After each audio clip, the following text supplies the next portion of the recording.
I have to put a quick spoiler warning, but also a seizure warning for this video because this game gets super trippy. Anyways, let's get into it.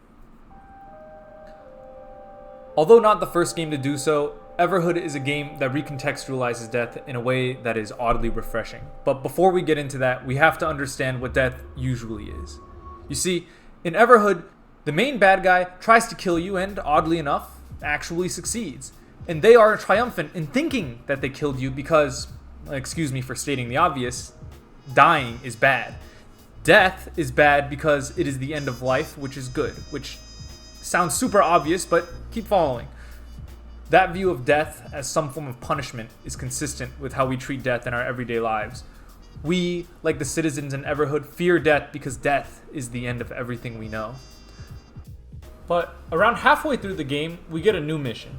Kill everyone we know. Our enemies, our friends, heck, even the goddamn save points. No one is safe. And of course, not everyone takes a liking to this. Some citizens, understandably, don't want to die and therefore fight you in this quirky, funky rhythm game, but other citizens get it. You find out throughout the stories that these characters in Everhood are immortal, beings that don't know death. And we, as people in the real world, understand that immortality is a curse. But if immortality is the curse, then of course it follows that the cure to this curse would be death itself.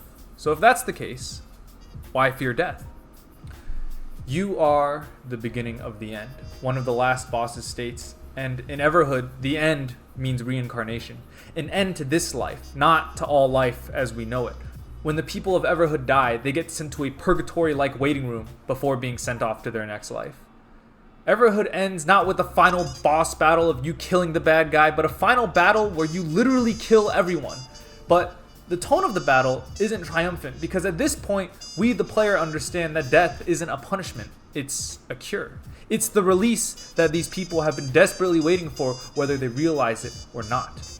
You are given two absolute truths throughout the game, one at the beginning and one at the end. The very first absolute truth that the game gives you is that nothing is lost. And the very last absolute truth that the game gives you is that there are no absolute truths. You can take whatever half-truths you have and wrap it in whatever you want.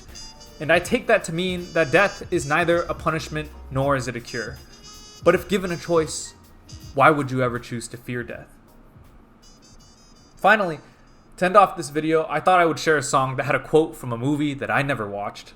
And although there's a bunch of religious subtext that I probably didn't go over, I thought the song and the message is somewhat relevant, and I think it'd be a good way to end off the video. So thanks for watching.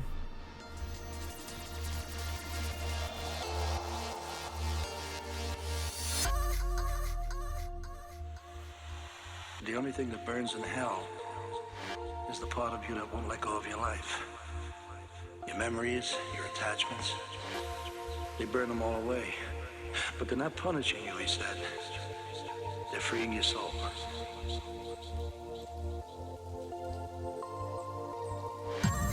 If you're frightened of dying and you're holding on, you'll see devils tearing your life away. But if you've made your peace, then the devils are really angels, freeing you from the earth. It's just a matter of how you look at it, that's all.